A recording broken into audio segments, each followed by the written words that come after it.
नमस्कार। ये महाभारत कथा पूरी तरह से वेद व्यास महाभारत के ऊपर आधारित है। यदि आप इसका निरंतर श्रवण करते रहना चाहते हैं तो इस चैनल को सब्सक्राइब जरूर कर लें और आगे आने वाले सभी पॉडकास्ट के नोटिफिकेशन के लिए बेल आइकन को भी जरूर से प्रेस कर दें। अब हम सुनेंगे पांडवों का गंधर्वों से युद्ध करके दुर्योधन आदि को छुड़ाना। वैशंपायन जी कहते हैं, राजन, युधिष्ठिर की बातें सुनकर भीम आदि सभी पांडवों के मुख से हर्ष से खिल गए और वे युद्ध के लिए उत्साहित होकर खड़े हो गए। फिर उन्होंने अभेद्य कवच और तरह तरह के दिव्य आयुध धारण किए और गंधर्वों पर धावा बोल दिया। जब विजयोन्मत्त गंधर्वों ने देखा कि लोकपालों के समान चारों पांडव रथों पर चढ़कर रणभूमि में आए हैं तो वे लौट पड़े और व्यूह रचना करके उनके सामने खड़े हो गए। तब अर्जुन ने गंधर्वों को समझाते हुए कहा, तुम मेरे भाई राजा दुर्योधन को छोड़ दो। इस पर गंधर्वों ने कहा, हमें आज्ञा देने वाले तो गंधर्वराज चित्रसेन के सिवा और कोई नहीं है। एक वे ही हमें ऐसी आज्ञा देते हैं, हम वैसा ही करते हैं।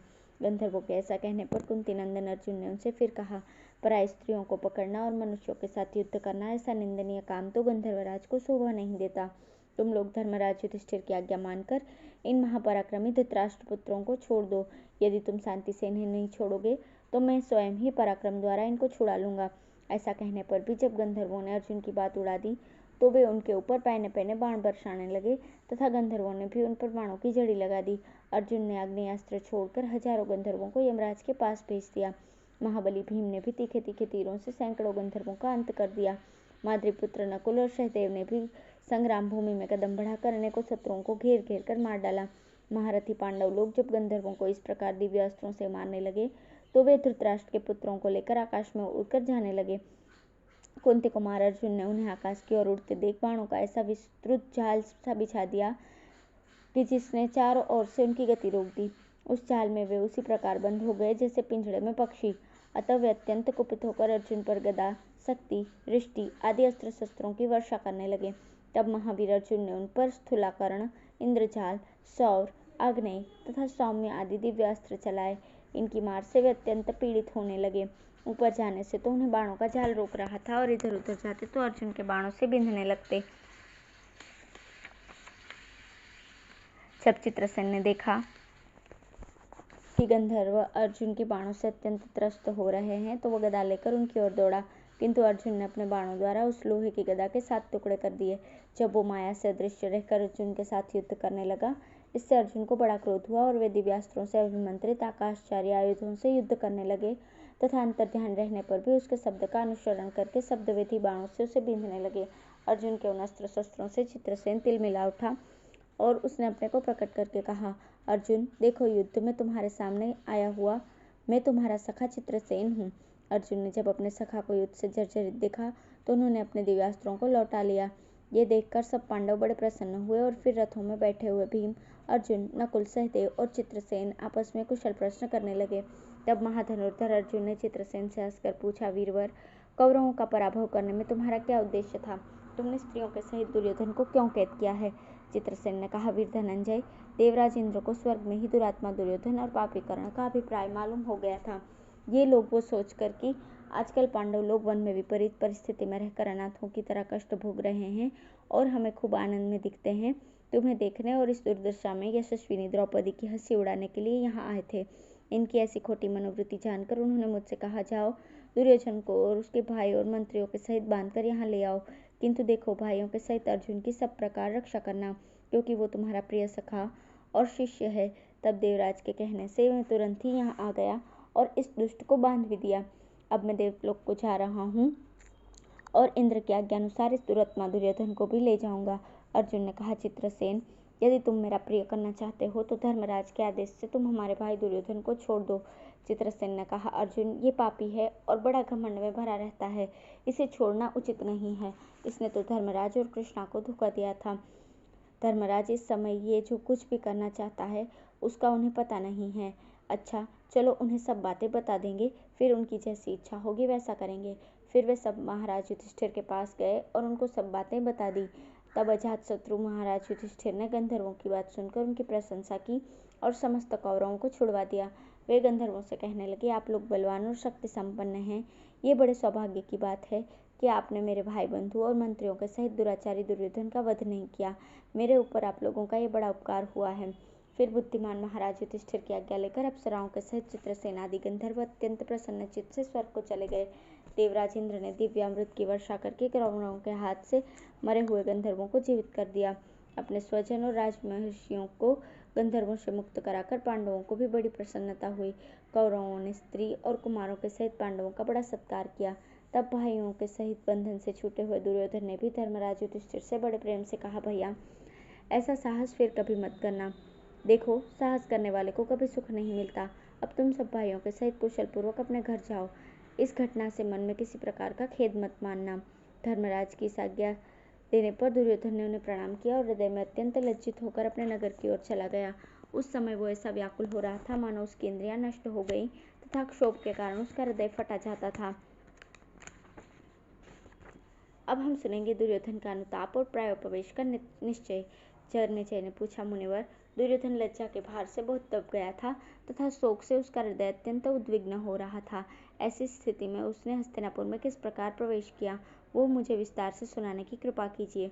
वैशंपायन जी ने कहा, राजन, जब युधिष्ठिर ने धृतराष्ट्रपुत्र दुर्योधन को विदा किया तो वो लज्जा से मुख नीचा किए हृदय में कुढ़ता हुआ चतुरंगिणी सेना के सहित वहां से हस्तिनापुर को चला।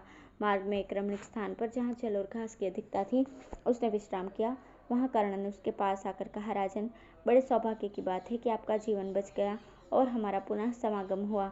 मुझे तो आपके सामने ही गंधर्वों ने ऐसा तंग किया कि मैं उनके बाणों से पीड़ित हुई सेना को भी नहीं संभाल सका। अंत में जब नाक में दम आ गया तो वहां से भागना ही पड़ा। उस अतिमानुष युद्ध से आप रानियों और सेना के सहित सकुशल लौट आए। किसी प्रकार का घाव आदि भी आपको नहीं लगा। ये देखकर मुझे बड़ा आश्चर्य हो रहा है। इस समय अपने भाइयों के सहित आपने युद्ध में जो काम करके दिखाया है उसे कर सकने वाला कोई दूसरा पुरुष संसार में दिखाई नहीं देता। कर्ण के इस प्रकार कहने पर राजा दुर्योधन ने गदगद कंठ होकर उसे कहा, राधे, तुम्हें असली भेद का पता नहीं है। इसी से मैं तुम्हारे कथन का बुरा नहीं मानता। तुम तो यही समझते हो कि गंधर्वों को मैंने अपने पराक्रम से हराया है, परंतु सच्ची बात तो यह है कि मेरे और मेरे भाइयों के साथ गंधर्वों का बहुत देर तक युद्ध हुआ और उसमें दोनों ही ओर की हानि भी हुई, किंतु जब वे माया से युद्ध करने लगे तो हम उनका सामना नहीं कर सके। अंत में हार हमारी ही हुई और गंधर्वों ने हमें सेवक, मंत्री, पुत्र, स्त्री, सेना और सवारियों के सहित कैद कर लिया। फिर वे हमें आकाश मार्ग से ले चले। उसी समय हमारे कुछ सैनिक और मंत्रियों ने पांडवों के पास जाकर कहा कि गंधर्व लोग धृतराष्ट्र कुमार राजा दुर्योधन को उनके भाई और स्त्रियों के सहित पकड़कर ले जा रहे हैं, इसे आप उन्हें छुड़ाइए। तब महात्मा युधिष्ठिर ने अपने सब भाइयों को समझाकर हमें बंधन से छुड़ाने के लिए आज्ञा दी। पांडव लोग उस स्थान पर आए और गंधर्वों को हराने की शक्ति रखते हुए भी उन्होंने उन्हें समझाकर शांतिपूर्वक छोड़ देने का प्रस्ताव किया, किंतु गंधर्व हमें छोड़ने को तैयार नहीं हुए। इस पर भीमसेन, अर्जुन, नकुल और सहदेव ने उन पर बाणों की वर्षा करने लगे। तब गंधर्व लोग रणभूमि छोड़कर हमें घसीटते हुए आकाश में चढ़ने लगे। उस समय हमने आंख उठाई तो देखा कि सब ओर से बाणों के जाल से घिरा हुआ अर्जुन दिव्य अस्त्रों की वर्षा कर रहा है। इस प्रकार जब अर्जुन के पैने बाणों से सारी दिशाएं रुंध गई तो अर्जुन के मित्र चित्रसेन ने अपना रूप प्रकट कर दिया। फिर दोनों मित्र आपस में खूब मिले और दोनों ने ही कुशल प्रश्न किया। कर्ण, फिर शत्रुदमन अर्जुन ने हंसते हंसते उत्साहपूर्वक यही बात कह दी कि वीरवर, आप मेरे भाइयों को छोड़ दीजिए। पांडवों के जीवित रहते हुए इनका तिरस्कार नहीं होना चाहिए। महात्मा अर्जुन के इस प्रकार कहने पर गंधर्वराज चित्रसेन ने उसे बताया कि हम लोग पांडवों को उनकी स्त्रियों के सहित इस दुर्दशा में देखने के लिए वहां गए थे। चित्रसेन ने जब ये शब्द कहे तो मैं लज्जा से ये सोचने लगा कि धरती फट जाए और मैं यहीं समा जाऊं। फिर पांडवों के सहित गंधर्वों ने युधिष्ठिर के पास जाकर हमें कैदी की हालत में खड़ा किया और उन्हें भी हमारा खोटा विचार सुनाया। इस प्रकार स्त्रियों के सामने में दीन और कैदी की दशा में युधिष्ठिर को भेंट किया गया। बताओ, इससे बढ़कर दुख की और बात क्या होगी। जिसका मैंने सर्वदा निरादर किया, जिससे सदा शत्रु बना रहा, उन्हीं ने मुझे मंदमती को बंधन से छुड़ाया और मुझे जीवन दान दिया। हे वीर, इसकी अपेक्षा तो यदि उस महान संग्राम में मेरे प्राण निकल जाते तो बहुत अच्छा होता। इस प्रकार का जीना किस काम का। यदि गंधर्व मुझे मार डालते तो संसार में मेरा यश फैल जाता और इंद्रलोक में अक्षय पुण्य लोकों की प्राप्ति होती। अब मेरा जो विचार है वो सुनो। मैं यहाँ अंजल छोड़कर प्राण त्याग दूंगा।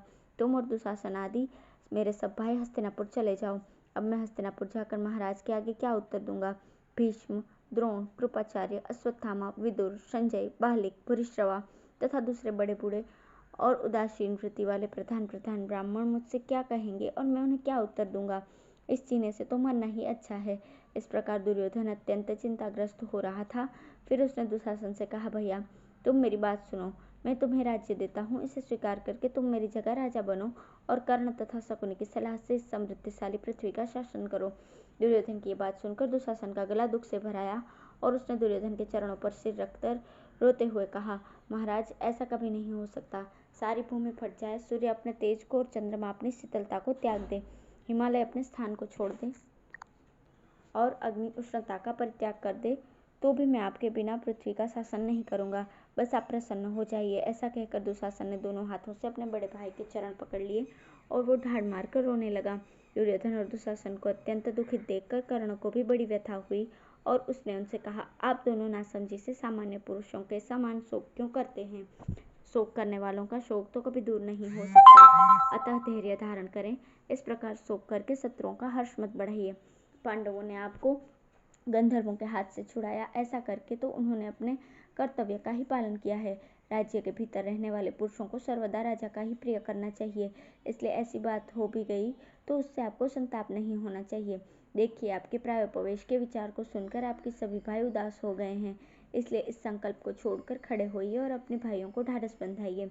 यदि आप मेरी बात नहीं मानेंगे तो मैं भी आपके चरणों की सेवा में यहीं रहूंगा। आपके बिना तो मैं भी जीवित नहीं रह सकता। तब सुबलपुत्र शकुनि ने भी दुर्योधन को समझाते हुए कहा, राजन, कर्ण ने जो यथार्थ बात कही है वह तो तुमने सुनी ही है। फिर मैंने तुम्हें जो समृद्धिशालिनी राजलक्ष्मी पांडवों से छीन कर दी है, उसे तुम इस प्रकार मोहवश क्यों खोना चाहते हो? तुम आज मूर्खता से ही अपने प्राण त्यागने को तैयार हुए हो, अथवा मेरे विचार से तुमने कभी बड़े बूढ़ों की सेवा नहीं की, इसी से ऐसी उल्टी बातें सूझती हैं।